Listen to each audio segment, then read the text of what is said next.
This is the 8th Keshe Health Teaching Workshop, and today we'll be meeting with Mr. Mayran Keshe of the Keshe Foundation at the Spaceship Institute, and with Dr. E.Kostova, who will begin the first part of the workshop.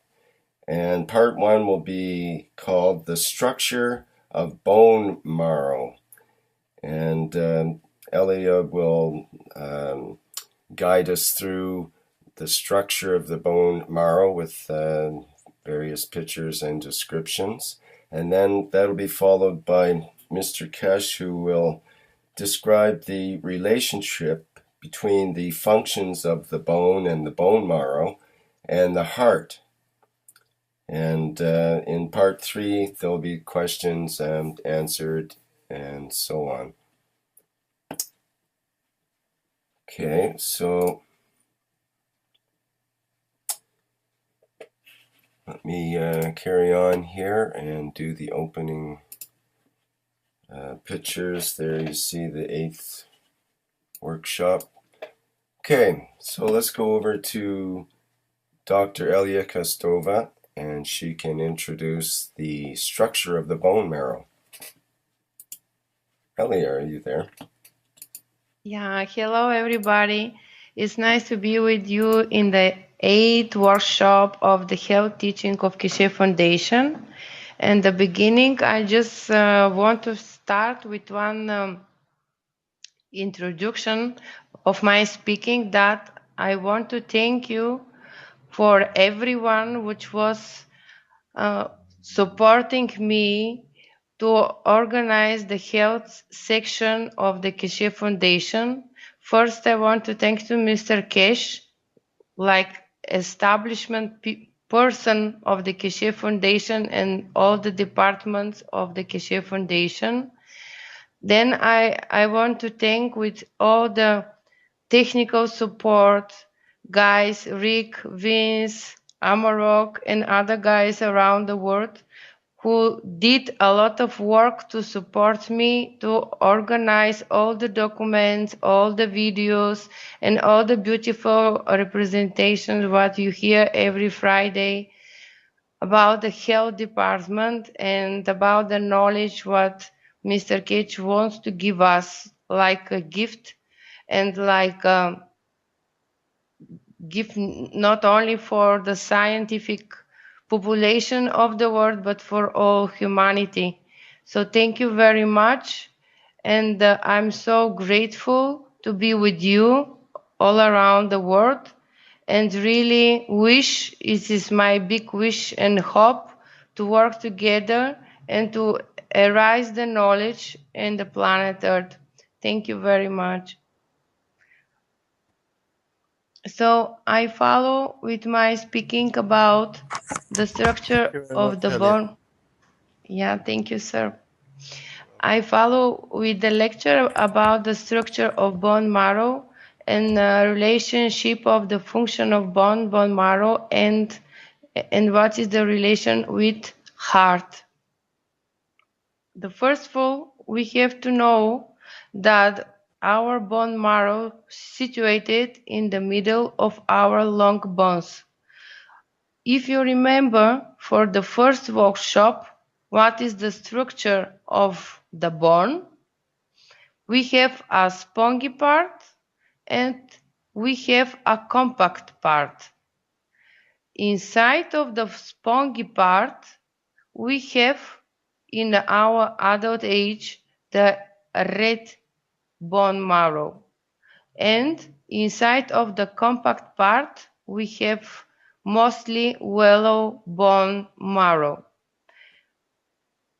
The structure of the spongy part, if you remember, is like net of little tubercular net. Inside of that net, they form cavities, and inside of that cavities is situated the red bone marrow. You are able to see on the left side of the picture. This is the bone, on the beginning spongy part and then compacted part in the longitudinous of the bone. Inside we have a vessels, artery and vein, and nerves. And in the middle of the small cavities situated the bone marrow. So on your right side you see again the structure of the bone, how the bone have spongy part, cavity, and inside of that cavity, this is the bone marrow. Okay, then we go to the next picture.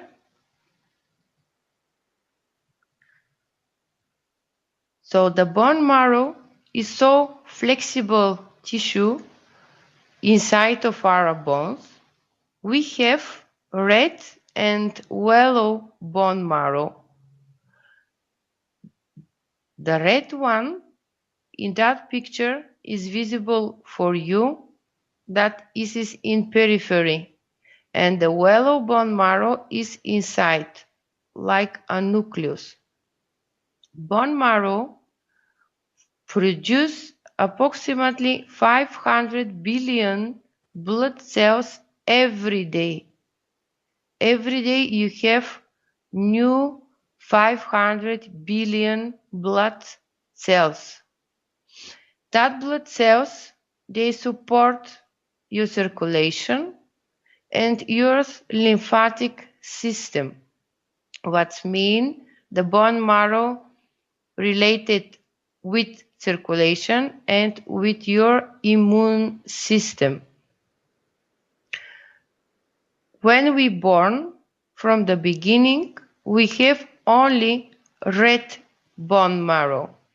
And then, during our maturity, we start to transform the red bone marrow to the yellow one. So the adult person have mostly yellow bone marrow, and only in spongy part of the bones still exists the red bone marrow. Okay, then I want to show you the next one picture. This is the embryology of the bone marrow. So, first, hemopoiesis is formed during the walk stack of our embryology state. This is the 3rd week of our development. Sorry.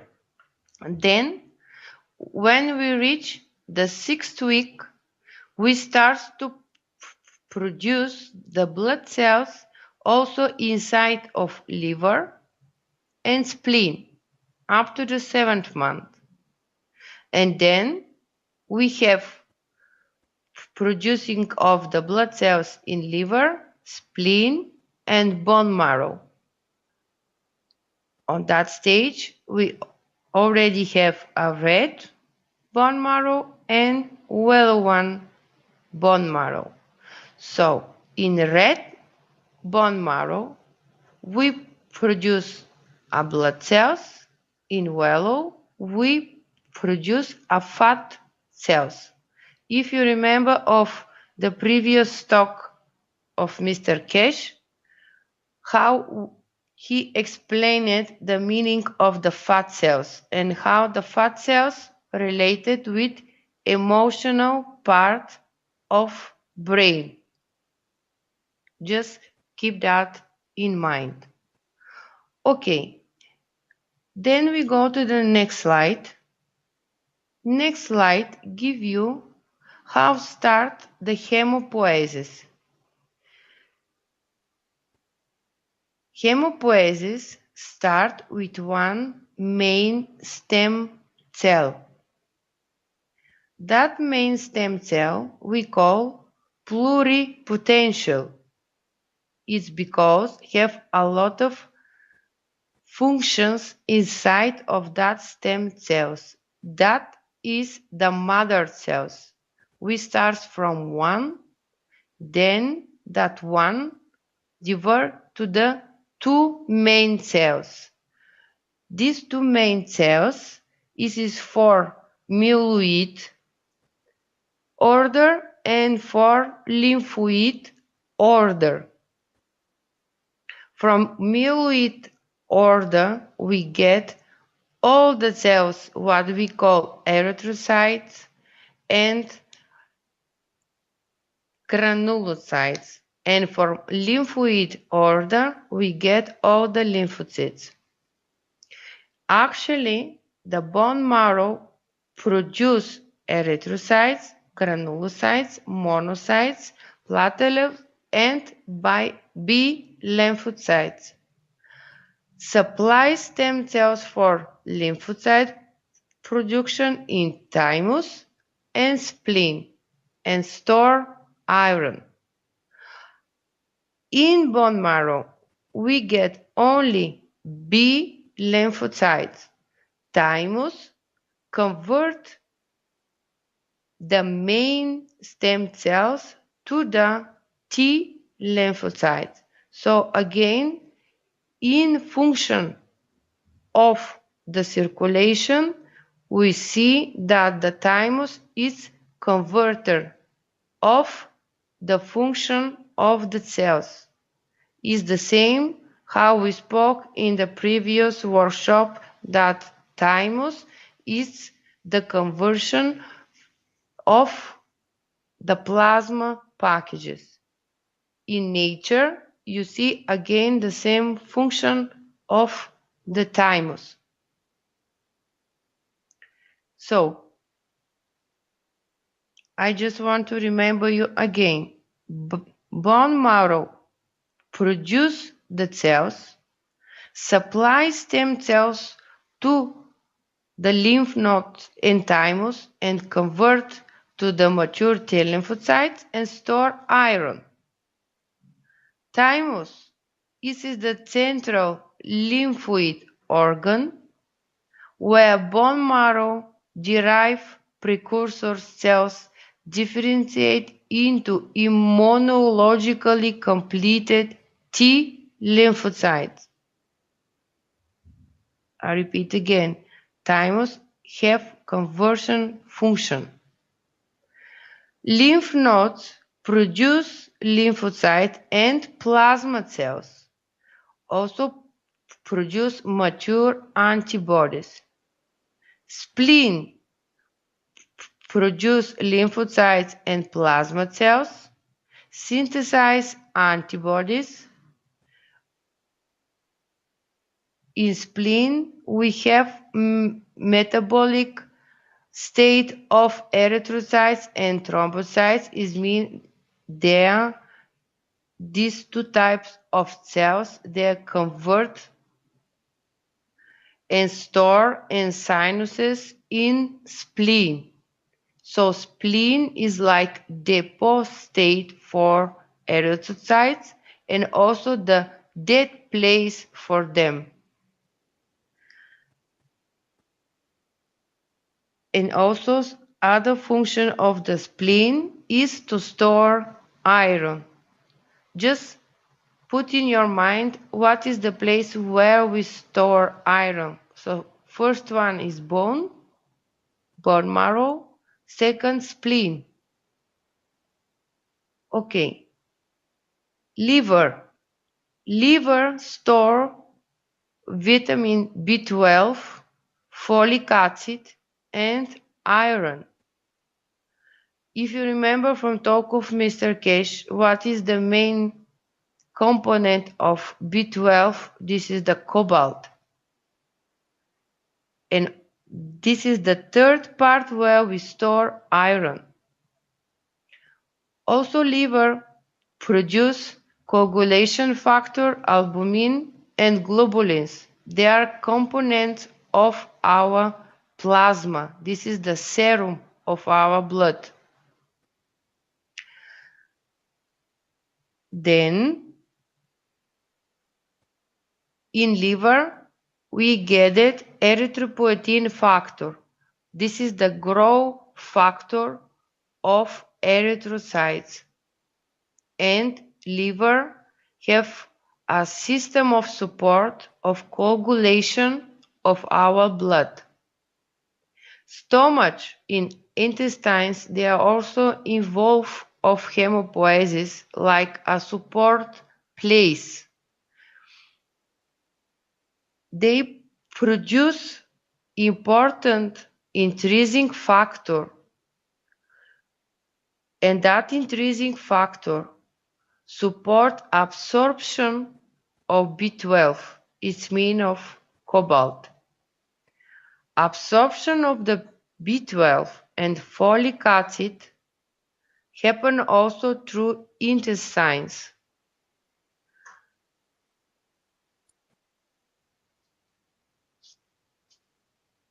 Now you stay on that picture. I just speak to explain some summary of the place where we store the iron and some important point. It is not on the picture, and this is really so medical part, but give you relation between the plasma, what Mr. Keshe said, and our organization of our system. I will be so short. I will be not keep you busy with so medical explanations. No, I was just wondering. Thank you. That's perfect. Yeah, it's okay.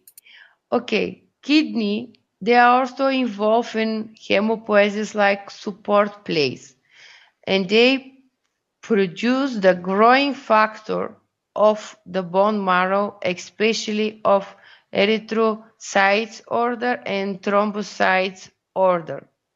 Also, in the kidney, we have regulation of degree of hemoglobin and of transformation of the hemoglobin to different kind of pigments.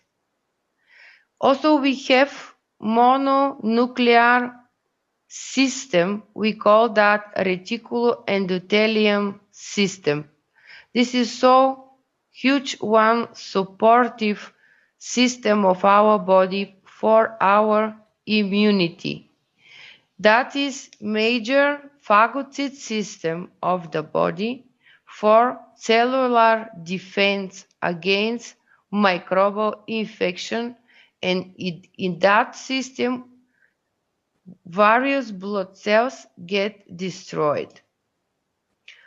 Okay, if we go and see the slide, you see how from the main stem cells, what I explained to you, divert to the one, that one progenitor main cells have only one nucleus inside and periphery of cytoplasm.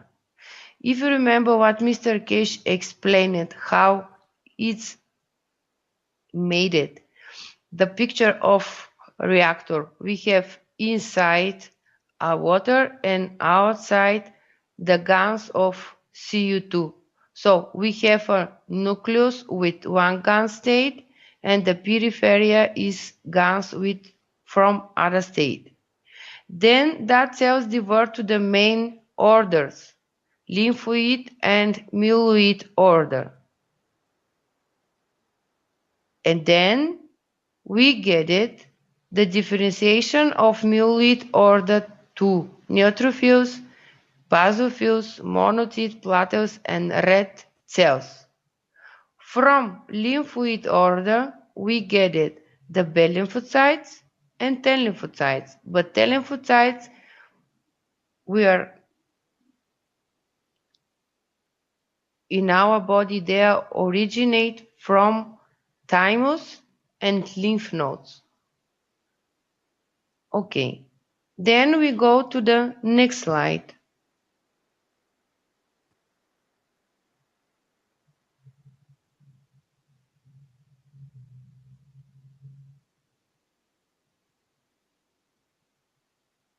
Can you hear me? Okay. Yes, I believe you're coming through fine. Okay. Next slide is more schematic, just to see what is the consequence in origin of the different state of the cells inside of the bone marrow. So from one main mother stem cells, we have division. Then we have multiplication in order. So we get different orders. How I told you, two main from lymphocytes and myelocytes. And then we have differentiation between the cells, what they're supposed to do. Then they grow and reach the state of maturity. When they reach the state of maturity, then they go to the blood and starts to fulfill their functions. After they finish their function, they go to the death stage. Actually, our blood is completely new every 120 days. We have completely new blood with all cell elements inside and components of our serum, what in medical language we call plasma. The next slide give you what is the component of our blood. So when the cells in bone marrow reach the maturity, they go and form the blood. They start to be part of our circulation. The cells inside of our blood, they are red blood cells, platelets, monocytes, lymphocytes, eosinophils, basophils, and neutrophils. All of them, they have completely different function. In the right side of the slide, you see the components of the blood. We have 55% plasma, serum, 41 cells, what is the red blood cells, and only 4% white blood cells and platelet cells. So what does it mean? The main function of our blood is to cleaning the system, because the white blood cells, they are component mostly of our lymph, and here they are presented only in 4%. So the base liquid state is 55, and the red blood cells, they're only 41, and the white is 4.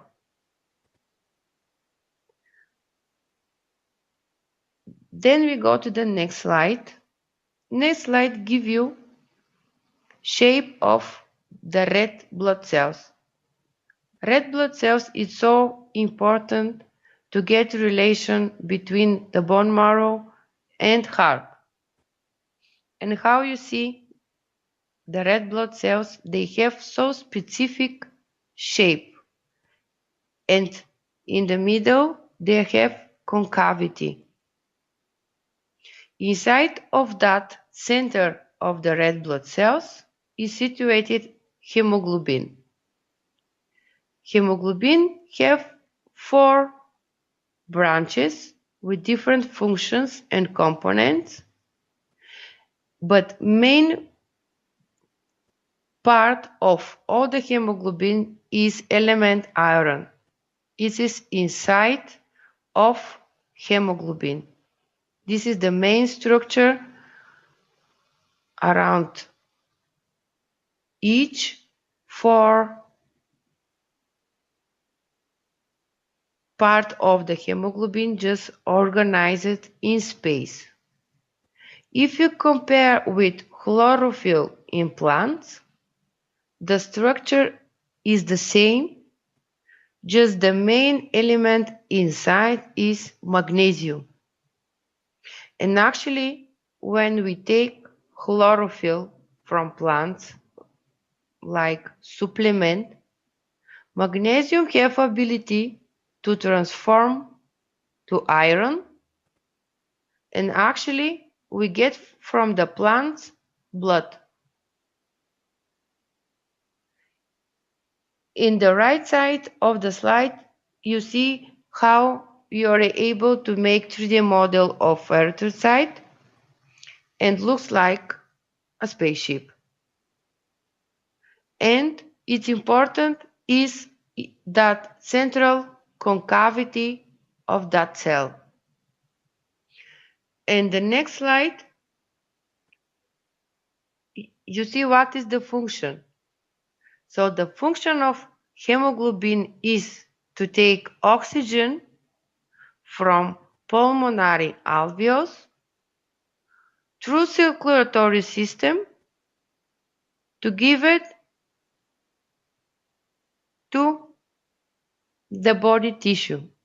So erythrocyte just transport oxygen and CO2 between lungs, heart, like a common system supporting the gas transmission in our body, through the circulatory system, and reach different tissues in our body. Then we go to the next slide. In that slide, I just wanted to show you, if you cut the red blood cells, erythrocytes, in the middle, you see that specific shape.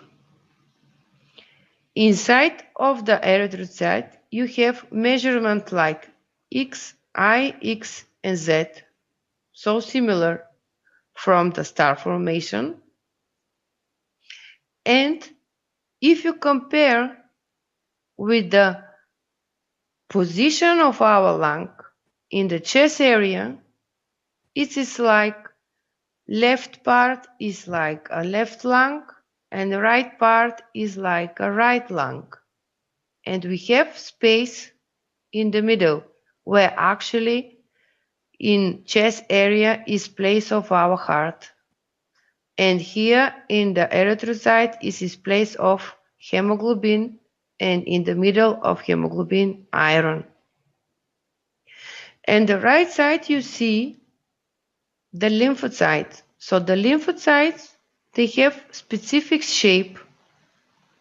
The white one is a lymphocyte. If you compare with the shape of the trachea in two main bronchi, this is the same. So lung is like a shape of erythrocyte, and the lymphocytes, they are on the shape like trachea and two main bronchi, and actually in the middle of the trachea is the place of our thymus. I just wanted to make a point that even in circulatory system we have the same elements. One is the part which support our physical part of our brain, and other one like a lymphocyte which is supporting with our emotional part of the brain. They exist even in the same shape.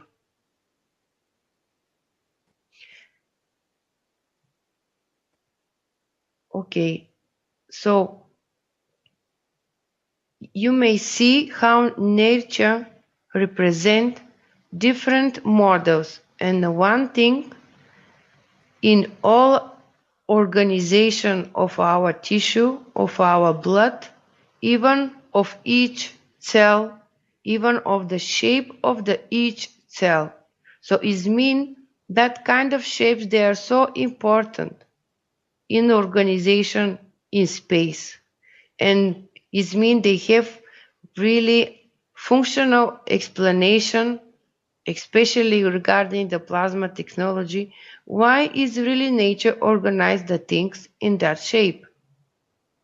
And how at the moment Rick show you slide of the bone marrow, you see the same. We have yellow bone marrow in the middle.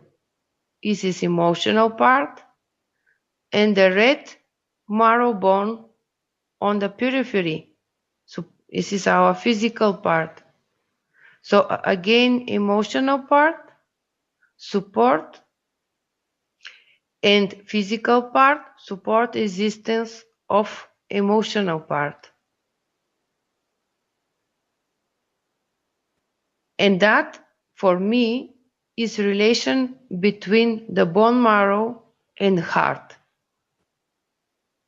And I will be so happy to hear the explanation of Mr. Keshe.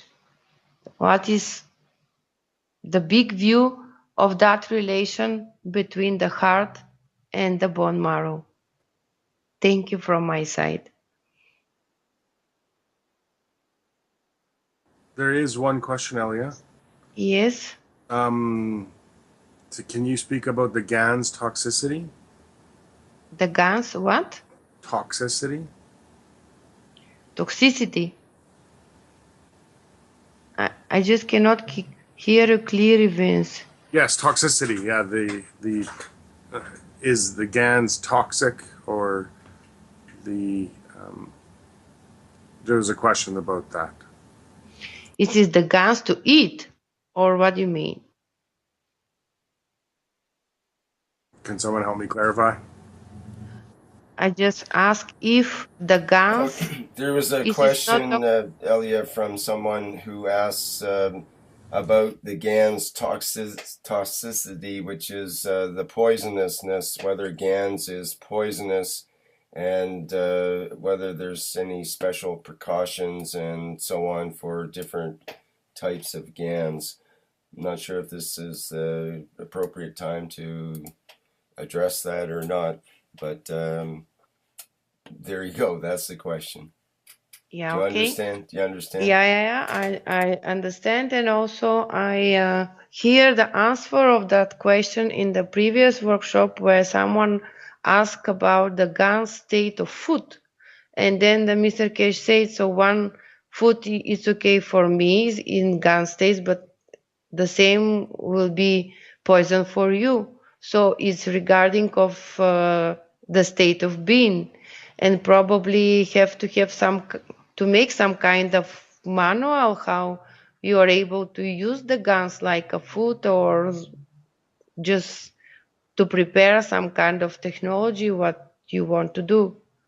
But for me, it's everything is individual, and exactly in the nature we are speaking in chemistry, especially that is not poison, is existing of a dose. So each element for some in some dose is able to be a poison, and also is able to be a healing part. You understand? It might have to be in a homeopathic dose to be proper, and it might be poisonous in any kind of dose that you can see, perhaps. No, homeopathy just carry information. It's not carry any substance. That's what I mean. Maybe you could carry the information of the GANs rather than the GANs itself into the body. Yeah, because after the moment I don't hear someone of followers of the Keshe Foundation to be able to measure the GAN state of his body. So how you know which one GANs you need to eat?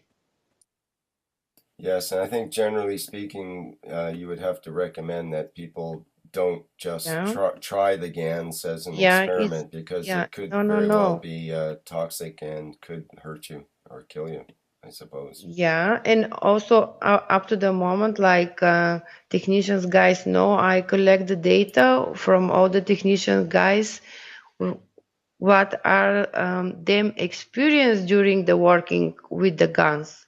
So when we are ready with all the documents and data.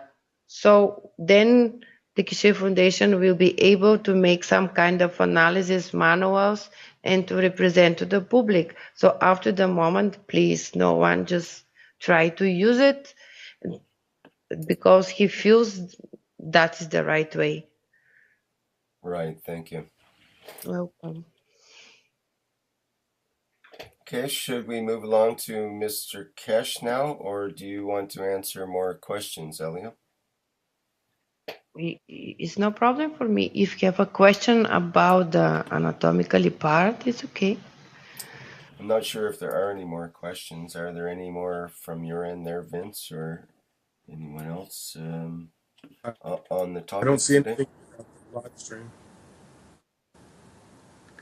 Okay, well, we can carry on to Mr. Keshe and have him deliver the second part of the workshop with the relationship between the functions of the bone marrow and the heart. Yeah, thank you. Thank you, Elia. Thank you. Good afternoon, if you can hear me. Are we live? Yes, okay. I have to apologize. I fell asleep through half of the session. Marco and Armand are laughing. I've got to explain to you what has happened, why I fell asleep. As you know, I've been heavily poisoned, and we realized with Caroline how I get peak of pain during on Wednesdays, usually in the evening, in the past few weeks, Thursdays and Fridays, because Caroline was in the teaching room last night and she had the second poisoning. And I could not sleep last night because of the pain. And I spent most of the night awake. But what hasn't we realized, we think, is that they've been poisoning the paper which I write on. As I was teaching last night, yesterday and on Wednesday, I must have been touching these poison papers. And as I work, I swallow poison. That's how they've been poisoning me. So the enemy of the foundation sits within the foundation, and we know where the paper has been sitting. So I do apologize earlier, but in a way I know, I understand what you've been trying to teach. But as I've been touching papers and touching my hand and my mouth, whatever, I've been swallowing poison.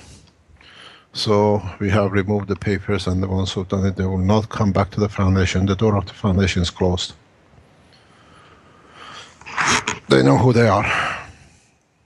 Because if the students remembered, and my son was here 3 Wednesdays ago, and he was playing, and he was poisoned too. So the poison, now we found the source of it, where it is. The papers, I heard him, Caroline was telling me that's how they poisoned most of the monks and the kings. While they were reading the papers, they poisoned the paper as they flickered it. So the guy who's done it knows who it is. Please do not come back to the foundation. I'll ask for a warrant to be issued, because now we know what it is. Now, we go back to where we are.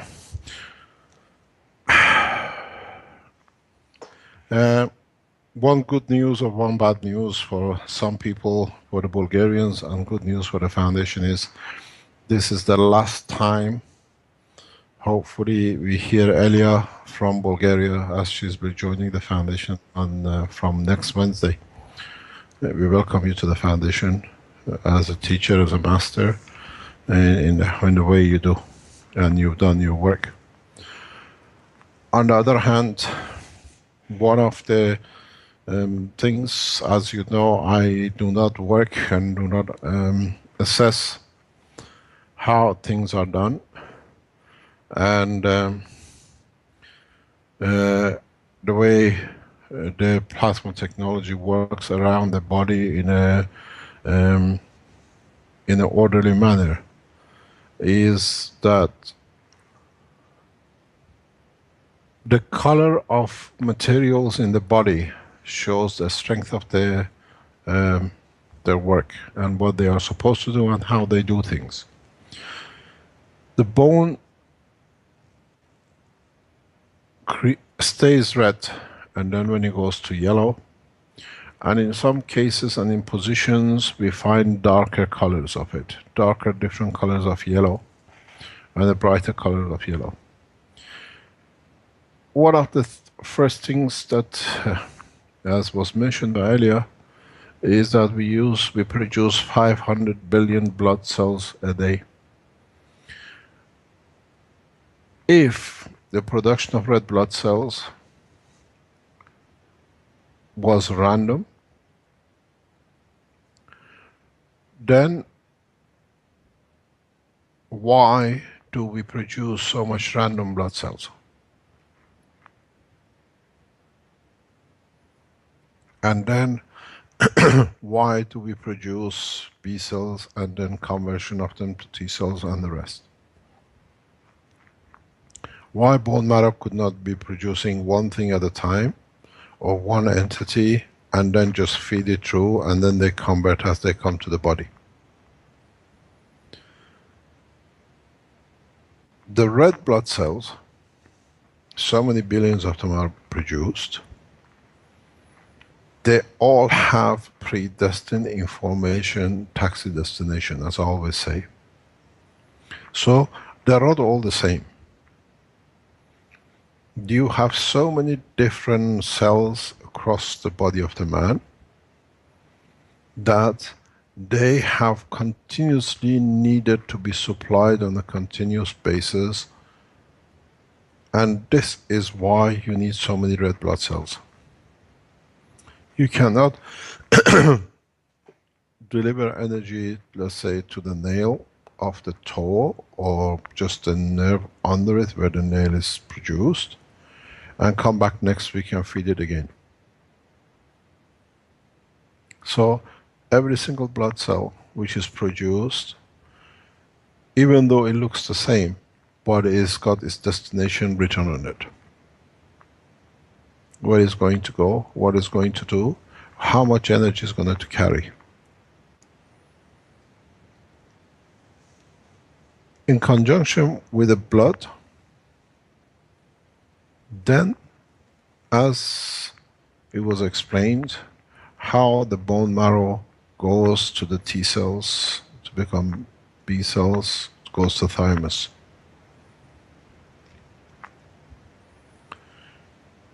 Red blood cells move into the bloodstream. As we said before, the energy of the red blood cells in conjunction with the nerve system decides what the material is going to be. When the red blood cells arrive at the heart, the other part of the information arrives through Thymus. Look at the position of the Thymus, look at the position of the heart.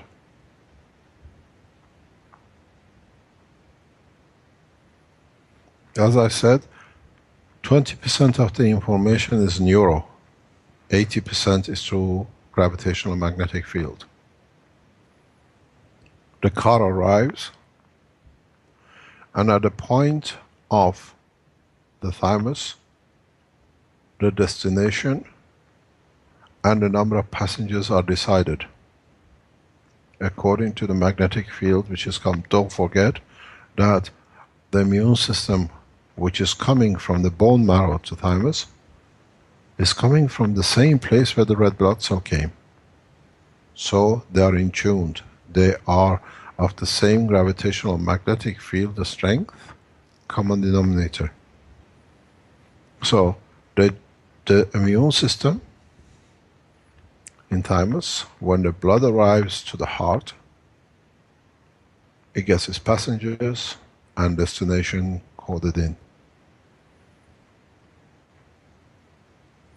The other part with the immune system is when the immune system the cells for the immune system are released, When they reach the point, if it does not match in what the code was given, then there is a problem.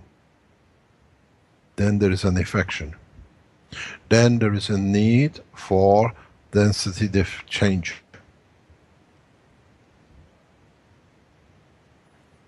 In a way, the immune system which runs around the lymph system and within the body of the man has to match when the passenger arrives at the destination. And then it decides what has to be delivered. Interesting. Even though we look at the bone marrow and we look at the bone itself as a white stuff, look at the color of the bone, look at the color of the brain of the man. Not very far off, but the same colors, near enough.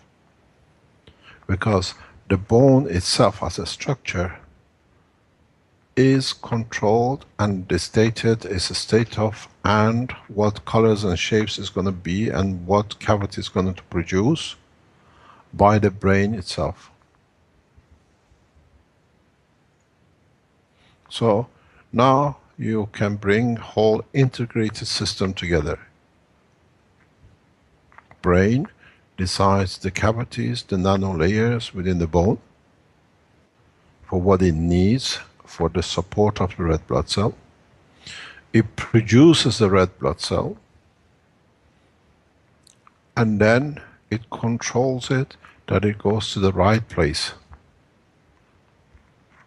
Not for the cell, but for its neurosystem. So the circuit is completed in one direction. The brain decides the structure of the bone. Then it decides what it manufactures inside the bone for its survival, which is the lung and transfer of energy from the lung to the brain through the operation of the heart. And at the same time decides in how I'm going to feed the neurosystem directly myself in a way that I'm aware of what the guy is doing in the physical part, that I don't leave everything in his hand. So, in the plasma science, in the world of plasma, we have seen we do not work through electron and electrical and mechanical system. Electrical information transfer, even through neurosystem, belongs to the physical part, not to the neurosystem control and for emotion to be in charge of what the guys are doing. In a way, the brain has a spy within the system to keep an eye what the physical guy is doing. It doesn't put me in danger. If this is a bit to understand in more depth, if you go back to the workshop of yesterday, I explained to you that the detector had a cap on it and it was positioned in a direction that when the field come in a certain direction, certain strength, they hit the cap, they change the energy and we detect it as a noise. This is the same principle. This is the same process. This is why I discussed the detector yesterday for today, for you to understand, because you understand the practical part of the reactor. Now you can understand the work of it in the body of the man. So when the brain sends information, at a point where the blood cells and the nerve system in plasmatic magnetic field strength are in a given angle, it changes to the noise. That noise in a way changes to the matter.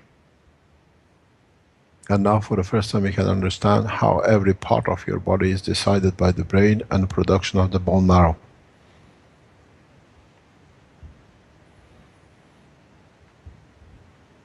The information, We're ready taxi to begin destination the comes through the 34th. blood. Brain gets the information, decoded it, put the information back what it needs to do, and sends it like a radio, what do you call it, beacon. At the same time, when the information through the beacon comes, at a point wherever it needs to be with the information in the blood, in conjunction with the information with the neurosystem, converts into the matter at the point of the change of the length, strength, which is being put through by the physical part or the emotional part of the brain.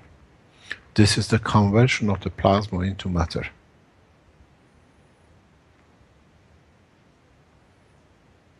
In the lab, we see it, conversion of the plasma into noise. In here, we see it in this level. This is very interesting if you want to understand it more. As a lot of you have been listening to the broadcast live stream in the lab, us as knowledge seekers spend a lot of time in the lab. We've been there for nearly 6 months. Sometimes we hear when the pump goes. But a lot of you have been registering on the SSI workshop lab. I hear the bang, another bang. This is the same process as your working of your body. What happens is that the reactors create gravitational magnetical field. And when the gravitational magnetical field come in touch with each other, and because it's rapid growing and contraction, you hear the slapping, or what you hear as a bang. Now you can understand the banging which was going on in the lab for past few nights or past few weeks. As you know, the lab has been open before, we never heard the bangs. The banging system has come since we start running the GANS matters, because it's a GANS, same as the brain, and it releases magnetic gravitational field in the same strength matter. And then when it interacts with the magnetic gravitational field of the reactors themselves, this is the time you hear a bang, and you usually hear double bang or triple bang. Because the plasma hits the three at the bottom at the same time, the free plasma, and the plasma on the top, because they are near enough the same strength. So, energy of the gravitational magnetic field converts into a noise. Or you convert it into a matter if you know how to do it. And this is how matter energy converts back to matter in every single part of the body of the man. The information, according to the emotional part and the physical part, are released. And then where they match with the blood carrying information for the neurosystem and the information which is on the matter strength length in the nerve system, tells what material is needed in this position. And then you have the skin, which transfers that information into the right material. It's like a filtering. So now you see how the operation of the brain, the bone, the red blood cells, the defense technology which is there, and at the same time the blood circulation come together to work. This is what I've been saying for a long time. 20% of the information is carried in the neurosystem. That 20% is information for the nerve in a channel which goes down for the conversion of the material in the position where it's supposed to be done and how it's done. These are the bangs. But in fact, you don't hear all the bangs in your body because it's done in a smooth way and it's just done as a normal way. It's a noise which we become used to, we don't hear it. So the ear has, in a way, has blocked it. It's a noise that we are used to, it's not considered a noise. So in your body is a continuous, a lot of bangs going on every minute, billions of them as the cells convert. From plasmatic condition in the blood, in conjunction with the lymph, in conjunction with the neural system. What is coming with the lymph is converting into the matter. So the tuning part is literally arrives with the presence of the lymph. And in so many ways, the lymphs are themselves as part of the process of production of the red blood cells and immune system, the bone marrow.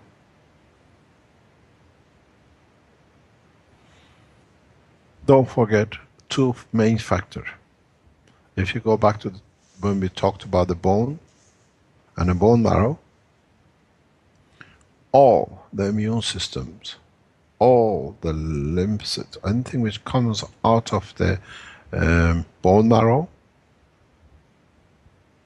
carries a potassium, a calcium, sorry.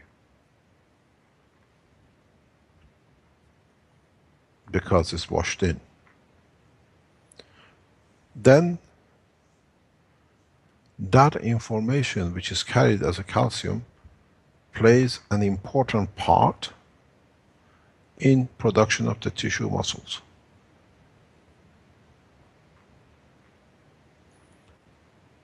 Because what has happened, or what happens, is that if another part of the body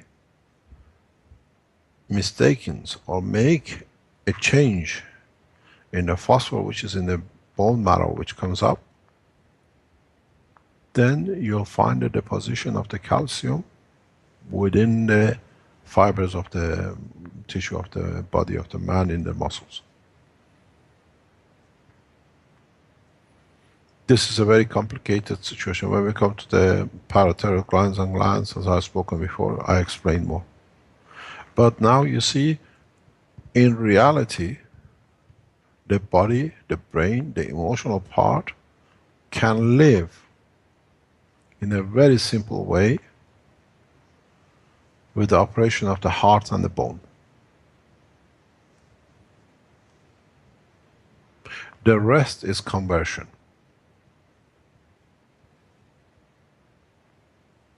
How what you eat as matter with the energy which goes to the limbs converts and releases energy for what the brain, the heart, the neural system and the bone have decided to produce.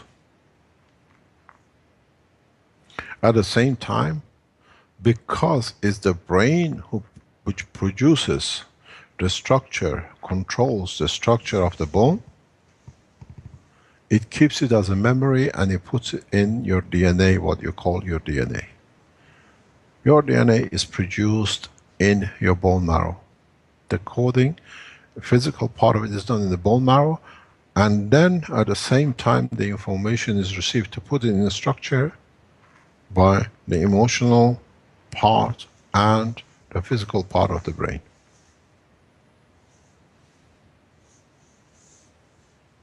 Then now you understand how, in a very simple way, you can follow somebody's DNA and say if one matches or not. Or one is from the same mother, or there is a connection, or we can use the bone marrow or not. Because in fact, the bone marrow, when you use in the bone marrow transplant, is partially change and definition of the DNA.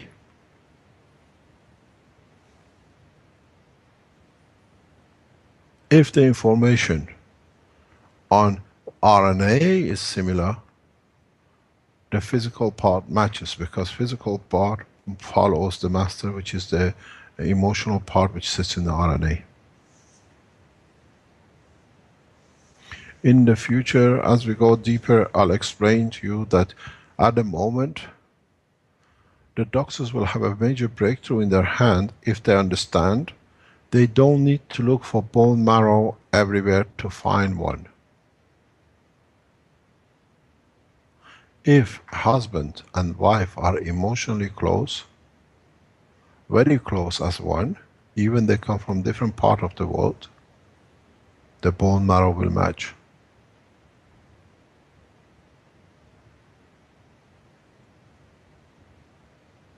They can receive organs from each other. So in the future, scientists and the medical people,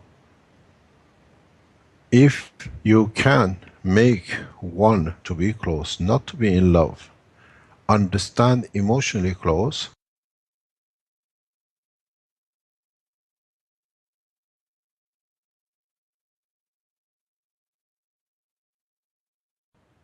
what you call bone marrow.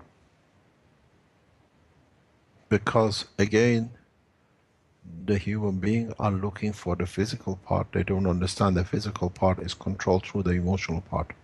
And when the RNA repositions itself in the right way, if you can do it, then you find out you have the same as a certain blood types that you can give to anyone. You can do the same with stem cells. You can do the same with the bone marrow.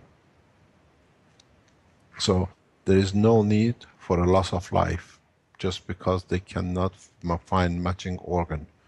The organs of anybody will match if you can match the RNA part or allow the RNA part to adjust itself that it connects the DNA, and then any blood cell matches. Any organ will match.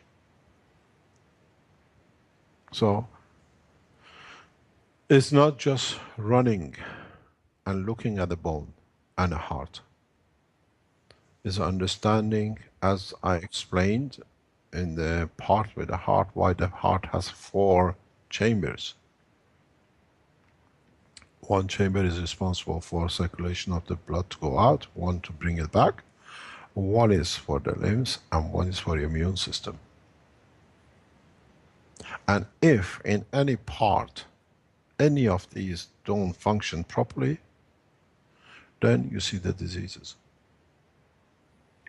If the doctors start looking people with a cancer into the rhythm of their hearts and the valves and the heart's operation, and even condition of the heart in respect to thymus,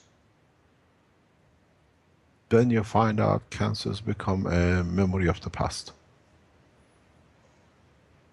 It needs a deep understanding. It needs to understand the operation, why is bone, because we always look at the bone as a piece which, that's it, is left over at the end.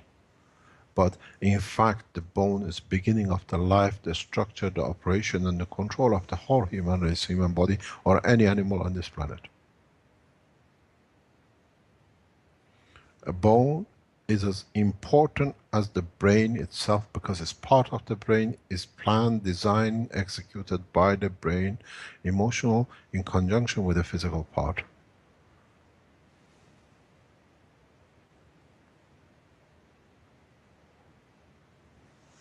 If the physicians understand, then they come to one point, that there is no need for a physical part to feed.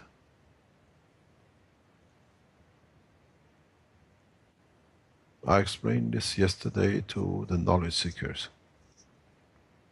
If you understood that no food crosses, no element crosses your lung and no element crosses your intestine,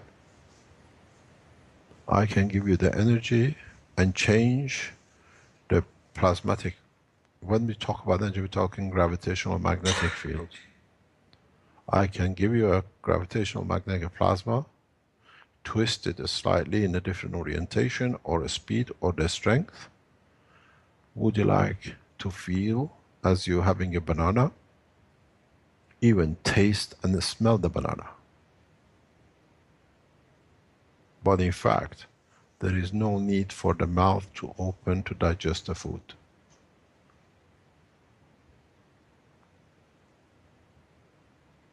This is one of the points when years ago we put on the Keshe Foundation SSI that we will not be carrying any food into space.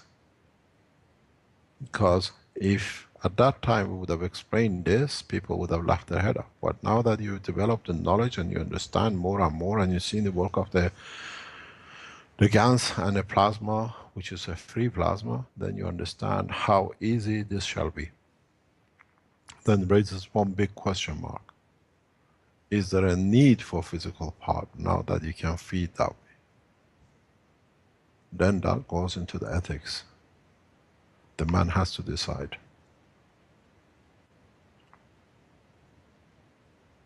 Would you like to carry this feeble body into space which is conditioned to positions, or would you like to carry a part which can adapt itself according to the environment it lands in and likes to live in? Don't forget the condition of the shoe crab.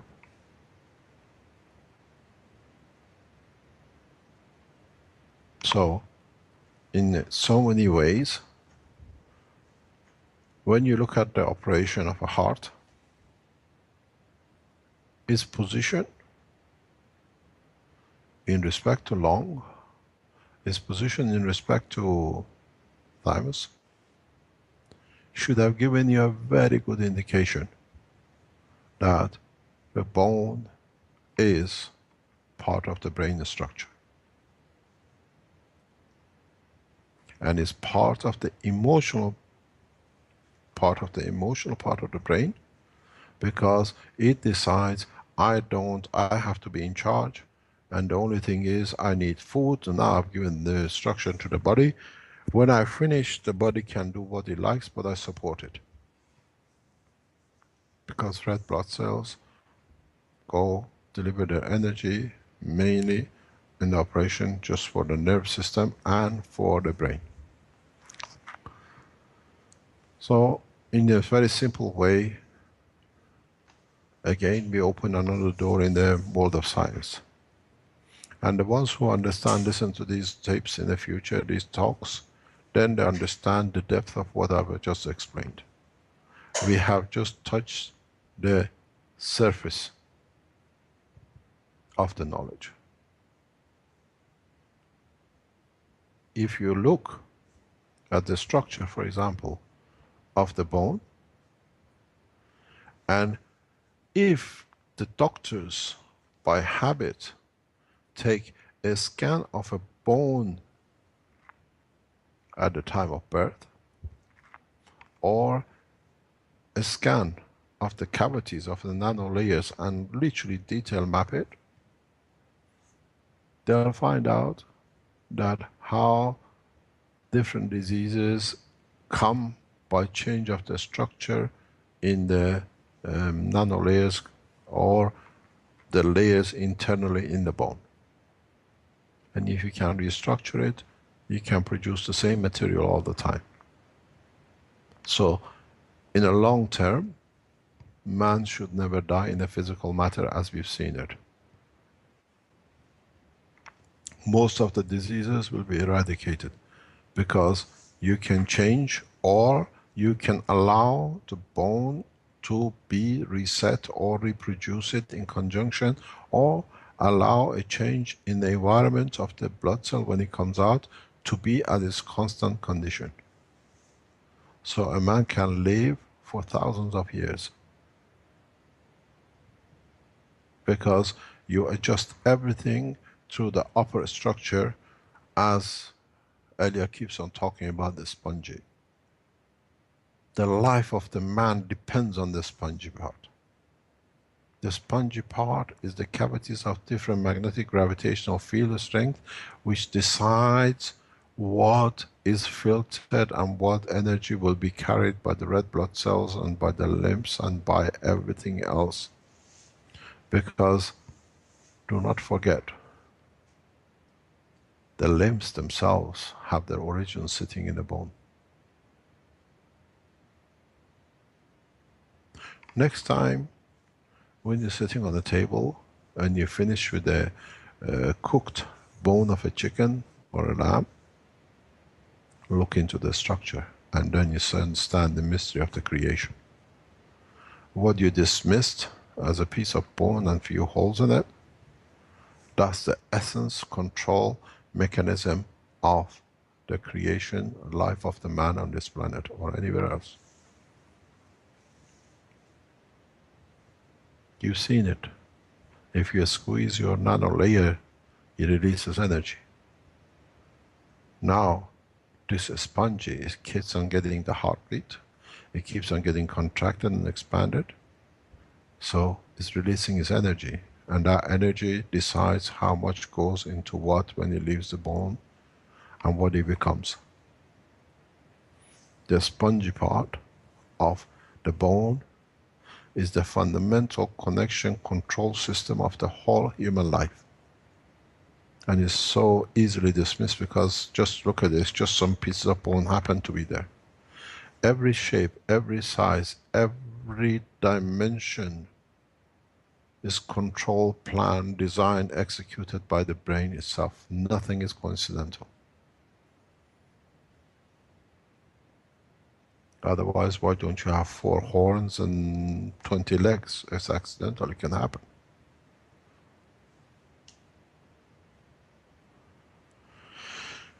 Even if you look at one end of the bone, a spongy part, and the other, you will understand different materials are needed in different parts.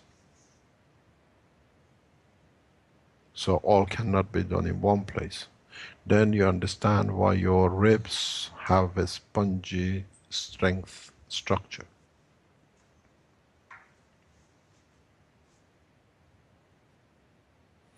These bones on your ribs act and behave very much like the detector which we had in the lab.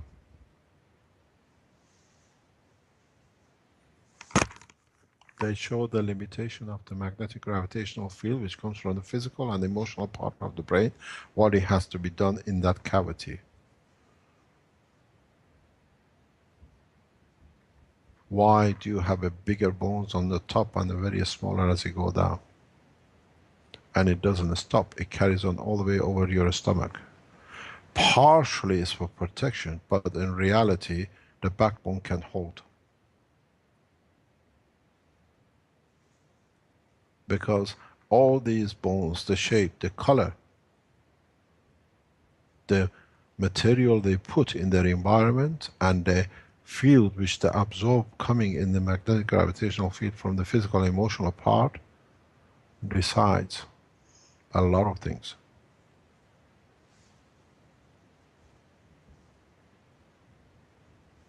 A lot of people look, for example, in the prostate cancer or in the womb cancer into what happened. But look why prostate cancer always goes directly into the hip. Because part of the information received by the bone for the conversion and operation of the prostate is misplaced through the emotion.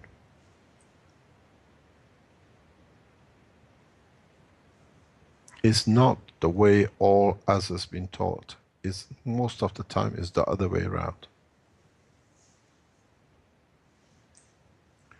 You change through emotion the field which you send, and you have a satellite dish called your hip bone. It's emotion.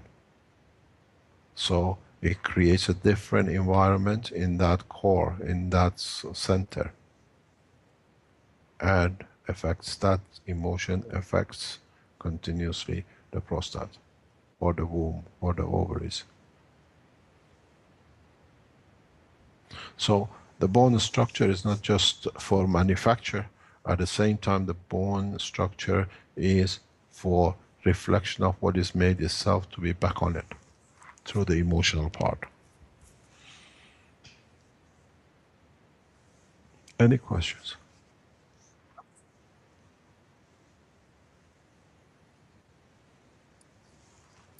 Thank you, Mr. Keshe. Is there any questions from people in the Skype call? I'll have a look at the live stream. Yeah, I have a question. What about the vertebrae bones in the back? What are those? What are they producing energy for the body? What do you think is going through them?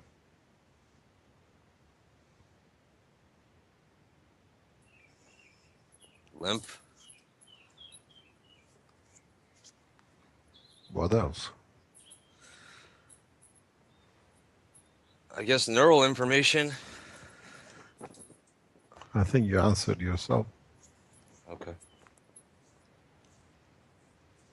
I have one more question about telomeres. When the child's in the mother, it has a whole line of them, and then it drastically reduces after birth, and then it continuously reduces. Why does it reduce so much from inside the mother and directly after birth? Repeat the question.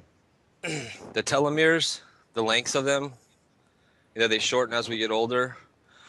When the baby's inside the mother, they're really, really long, and then after the baby's born, the child loses a huge.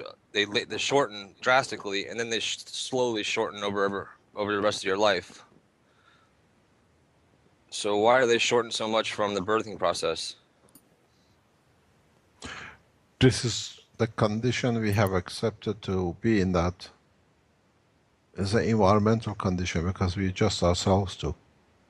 It's very much like, as I explained some time ago, why do we or did we have dinosaurs and we can't sustain dinosaur life? This atmosphere at the moment cannot support life of a dinosaur. It's the pressures and gravitational magnetic fields of the both earthly and outside which decide. Don't forget, we look at ourselves as we are, but we got to realize that the human body foresees what it needs to change into to fit into what it comes.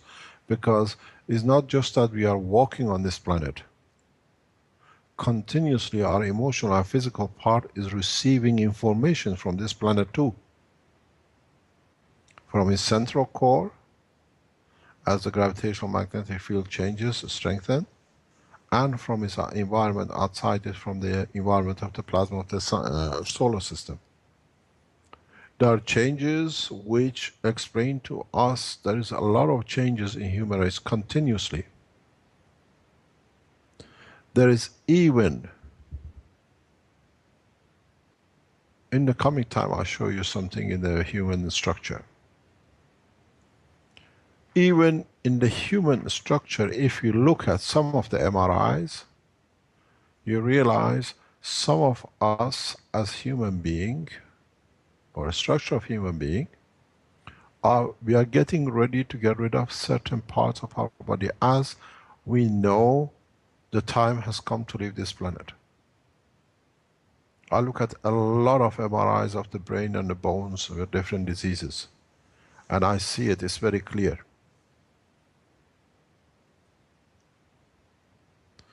So a lot of things will change and shorten is because of what the body is expecting to be. In a lot of structures,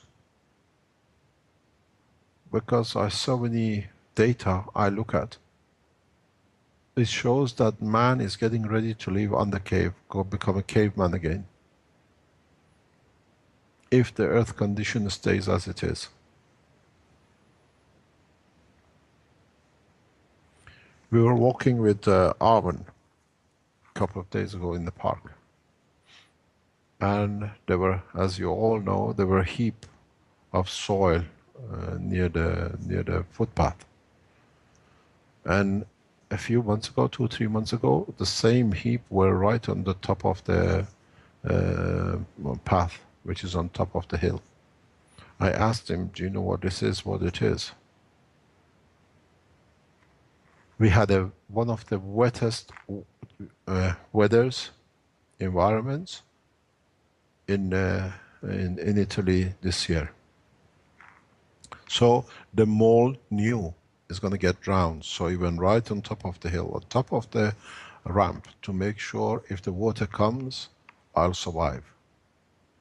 Firstly, the moisture, they understand. Secondly, they'll be able to move.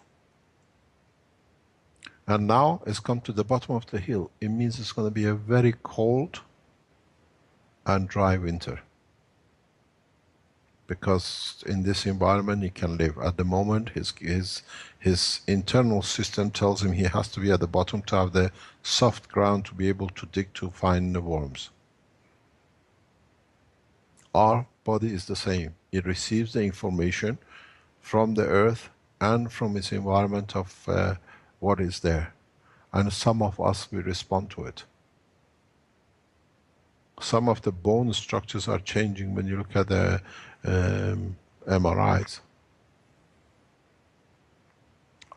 This is one of the things you got to understand. Life does not stay. Evolution didn't happen and you are here and it's going to change. We are still ourselves evolving into the environment which is getting ready, and our, in a way, brain plasmatic condition is absorbing what the changes are, so it's preparing us for the change. And secondly, for the changes which is forced on it, it has to accept.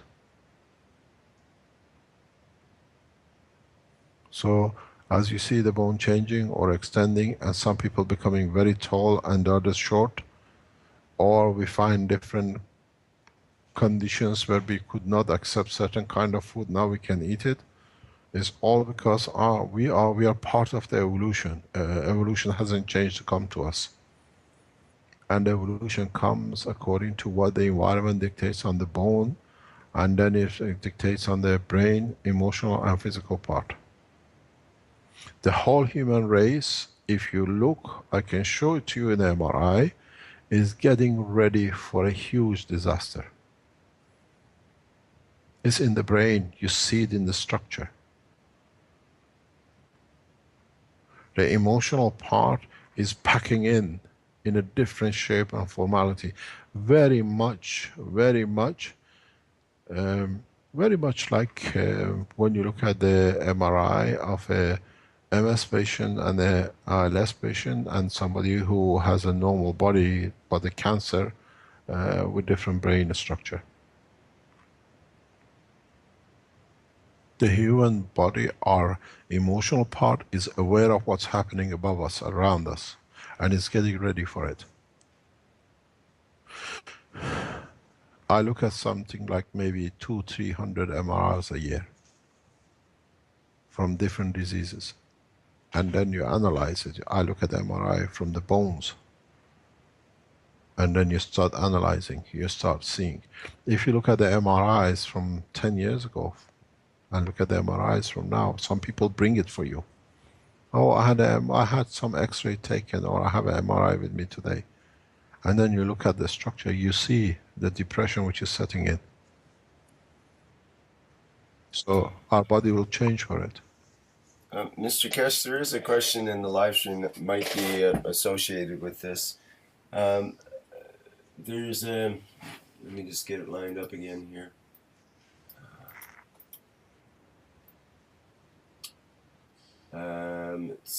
Is there a connection or similarity between the process of creation of cancer cells and the creation of black holes? I don't think so. The cancer cells, maybe it sounds cancer to us, it means our body is not used to this conversion. If you understood the way I explained the matters are created, there is a difference between a cancer and a tumor. And I explained that before. A cancer and small cancers and cancer tumors which they grow afterwards. But you find people who have tumors and they get the radiotherapy, they get the chemotherapy, and then they remove the tumor, and then there is nothing else left, and say you're perfect, there is no cancer anymore. These are done because of the changes within the body through the foreign parts, or changes by accident in one part. But cancer as a whole in the human race is a production of the material which the body is not used to how to handle. And then nobody dies of cancer. No one has ever died of cancer. You die because these what you call cancer, because of their stronger field, absorb all the energy. So in fact, you die of lack of energy. Because whatever you use, whatever you eat, needs to feed these hungry beasts. And it goes back to a question which we had last week regarding can we do this and that, and I explained why and how it's done, and how cancer grows, and how cancer is fed. It's just our body is not there. If you can make a machine that can feed the cancers on their own, you'll find out you can live with the lumps and the cancers and the rest of the body the same. But because they are gravitationally, their gravitational field is stronger than magnetical field, so they absorb, they take all the energy which comes in. Then there comes the physical tiredness, exhaustion, nothing, having energy to do things, and then that leads to death. Because the cancer cell takes everything. Even when you take it out, because it's a spread itself, there are now millions of them everywhere. So they all absorb all the energy which is supposed to go for other functions, be it through the lymph system, be it through the, what do you call it, plasmatic from the brain, or from the physical part of the brain, or emotional part. So they become a, what do you call it, a living, eating giant, but spread around many of them. Nobody ever dies of cancer. You die of the lack of energy which is not there to support it. And that's why you find the cancer lumps, cancer pieces grow very rapidly, and you take it out from one place and they come out somewhere else, because now you took one out. But because it's spread now, the other one start eating, because now it's found it's no competition. Nothing to do with black holes. Black holes doesn't exist. The man who has talked about the black holes cannot speak to talk about how much rubbish it is.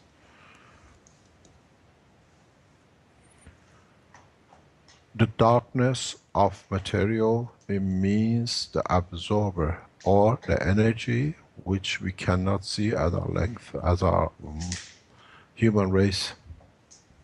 Amino acid, gravitational magnetic field length.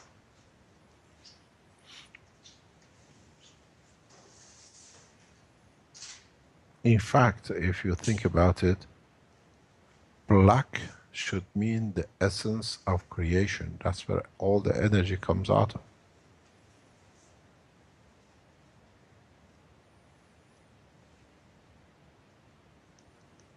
Next question. I have a question in the live stream here. Stanley asks, so man can expect to change on deep sea space travel? All Earth conditions cannot be set in a spaceship. Is that correct?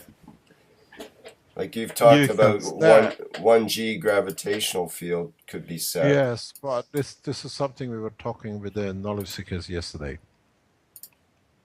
In space, do you need 1G? And secondly, according to what you create in the central core, you can create different Gs and different colors in different part of the spaceship.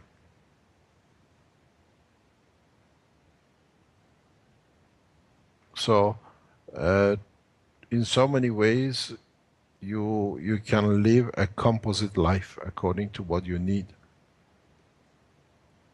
And we get used to it very rapidly, very easily.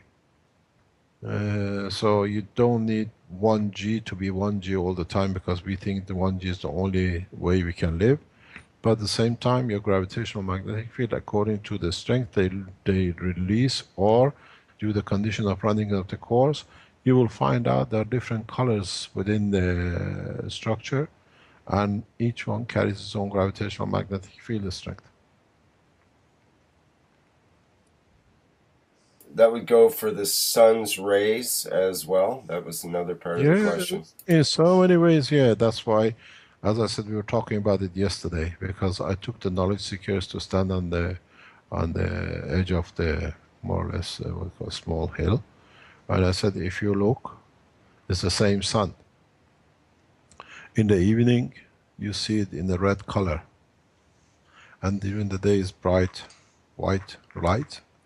And then if it's the other way around, in the mornings you wake up to, in the winter time, into the red color. And that's, as I explained to them in English, if you have English lessons, they know, they say red skies at night and red skies in the morning. If you have red skies at night, it means tomorrow is going to be a nice warm day. But if you have a red sky, it's the same sun, in the morning, it means it's going to be very freezing and cold. Red sky at night, sailor's delight. Red sky in morning, sailor take warning. Yeah, now you understand, it's the same sun. We all come from understanding of the same culture. So we can also see, though, as the reactor systems in a spacecraft as being like our own confined solar system, and we can dictate what that solar system entails in terms of what we need, like our sun. So the question is, can we expect to change in deep space travel? Of course. Well, that's only if we want to change. That's the way I see it. Yeah, if we want. Of course. There is a huge change. There's a huge change coming about the Keshe Foundation research. It's going to shock a lot of people. Armand and Marco have started working on it. I've asked them to keep silent till we decide we release it. There is going to be such a huge, shocking change that will answer this question to you very soon. It's strange that you people and the questions and the line of thinking is all flowing in the same direction. It's very much, I'll say, it's the lesbian relationship. You know what it is. You know, yeah, you laugh. You know this, I mean, a lot of women can tell you, a lot of men are shy about it, but when you work in the medical health side like me and look at everything else, you know, the lesbians, when they are together for such a long, they have their monthly cycles at the same time. They tune into each other. And so Armand had a shock. I said to him yesterday, you know, men have a cycle too. What, man? Yes, I don't want. I said, you call it ovaries with a woman, you call it testicle in men. You think there is any difference with you and them? You still have the same monthly cycle. Because we adapt into it. Yeah? And you find out your monthly cycle becomes the same as your wife. But in America, there is only a few states in America, you can exclude yourself from sitting exams when you don't have the energy like women when they go to their monthly cycle. And you're allowed to not, for example, sit for exams. Because you are not as energetic and you're not as active as the rest of the month. So now you knowledge seekers, as you're learning more and you're becoming more tuned into the, what do you call it, the understanding of the plasma, you start talking and thinking very much in what is about to come. We change drastically. Don't forget, I keep on saying we are online for our 2014 roadmap. And yeah, I was telling the huge change. The knowledge. I was telling the plasma group the other day that I've been listening and talking to you and everybody so long that my language is starting to change to everybody else's, and how I write is even changing. That is dangerous. But in fact, as we go to space, the condition changes. We have to respond to it. If you understood what I just said a few minutes ago, that you can create you can put it this way: if you live by the ethos of the universe, thou shalt not steal.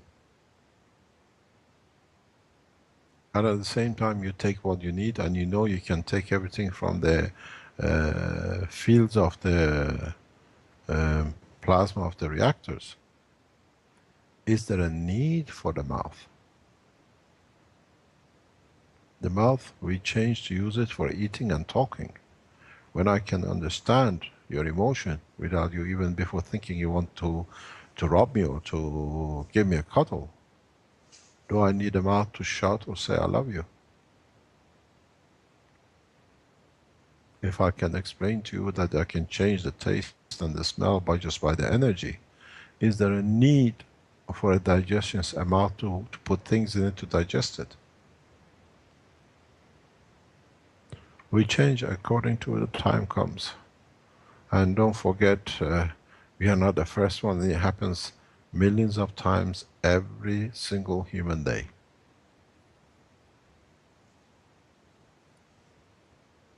Mr. Keshe, is there a need for humans to travel in space, or is it just a wish? Oh, you stay here, you're quite welcome. You're quite welcome to stay if you want to.